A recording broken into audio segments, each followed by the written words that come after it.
আসসালামু আলাইকুম রহমতুল্লাহ। আমি এখন উহুদের প্রান্তরে অবস্থিত।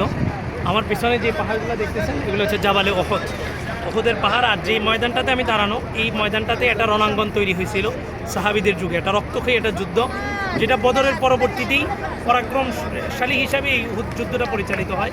বদরের 70 জন মুক্তিপণ দেওয়ার কারণে আল্লাহ তাআলা এই যুদ্ধে 70 জন সাহাবিকে শহীদ করেন। এবং আমার পিছনেই ছোট্ট একটা জায়গা আছে, এই জায়গাটাকে বলে সোহাদায়ে মাকবারা ওহদ, অর্থাৎ মাকবারায় সোহাদায়ে ওহদ। উহুদের যারা শহীদ হয়েছেন 70 জন সাহাবীর মাকবারা এই জায়গাটাতে। আর এই পাহাড়ের উপরে একটা জায়গায় ছোট্ট একটা আল্লাহ লেখা আছে। সম্ভবত এই জায়গাটাতে জুবাইর ইবনে আওয়ামের নেতৃত্বে 50 জন সাহাবী ছিলেন তীরন্দাজ। সাহাবীদেরই একটা ভুলের কারণে, ভুল সিদ্ধান্তের কারণে সাময়িক সময় মুসলমানদের একটা পরাজিত হয় উহুদ যুদ্ধ।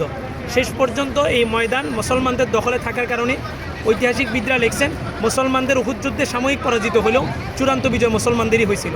আসসালামু আলাইকুম।